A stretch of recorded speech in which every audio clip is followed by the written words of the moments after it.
Del Evangelio según San Lucas, capítulo 14, versículo 1 y versículos del 7 al 11. Un sábado, Jesús fue a comer en casa de uno de los jefes de los fariseos, y estos estaban espiándolo. Mirando cómo los convidados escogían los primeros lugares, les dijo esta parábola.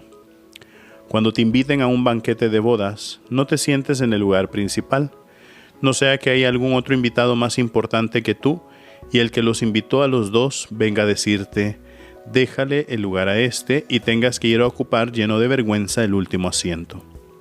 Por el contrario, cuando te inviten, ocupe el último lugar, para que cuando venga el que te invitó te diga, amigo, acércate a la cabecera.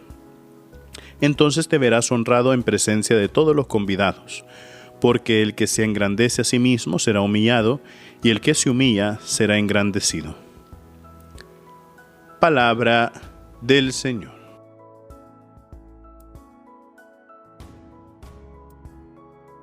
Queridos hermanos, el día de hoy, 4 de noviembre, la Iglesia está celebrando a un santo que tiene una injerencia y un recuerdo muy hermoso en la diócesis de Milán, en Italia.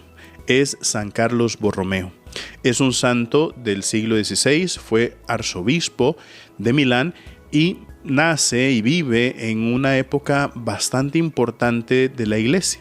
Estamos en la época del Renacimiento, estamos en la época de una reforma muy importante de la Iglesia con el Concilio de Trento y todo esto viene a raíz del protestantismo que nace con Martín Lutero, el protestantismo que nace también con los anglicanos y el rey Enrique VIII, y es ahí donde San Carlos Borromeo ayuda mucho también al proceso reformatorio de la Iglesia. No es que cambia la verdad de la Iglesia, sino que encuentra nuevos modos de cómo interpretar la misma verdad y sobre todo para sellar esa misma verdad y transmitir eso a los cristianos y a los fieles en el mundo. Y una de las cosas que se habían dado cuenta no era la falta de cercanía que tenían los pastores, los obispos, los cardenales con las parroquias, y es por eso que cuando San Carlos Borromeo viene elegido como arzobispo de Milán, una de las cosas que él empieza a hacer es que empieza a darle muchísimo más fuerza a la formación de todos aquellos hombres que quieren entrar al sacerdocio, al seminario, y por eso funda uno de los más grandes seminarios que existen en el mundo hasta el día de hoy. También otra cosa que se da cuenta es la necesidad de ir a visitar constantemente las distintas parroquias que han sido erigidas en todo el territorio de la diócesis, y es por eso que también comienza a hacer muchas visitas pastorales. Y la tercera cosa que se da cuenta San Carlos Borromeo es el hecho de también transmitir las verdades de la fe a través no solamente de la palabra de Dios o de las celebraciones eucarísticas, sino también a través de un proceso de catecismo. Y es ahí donde, haciendo esas tres cosas, fundando los seminarios, haciendo las visitas pastorales,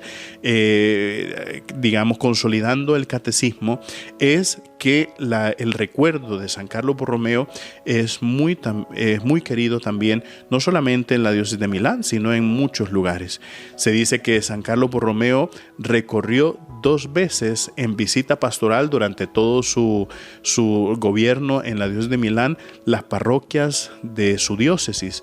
Y recordemos que en aquel momento pues se movía con carretas, se movía con caballos, y se dice que a él se le encontraba, cuando iba a hacer la visita pastoral a una parroquia, se dice que los sacerdotes abrían las puertas de la iglesia a las 5 de la mañana y que ya se encontraban a San Carlos Borromeo hincado rezando el rosario a las 5 de la mañana antes de que abrieran las puertas de la iglesia para iniciar esa visita pastoral.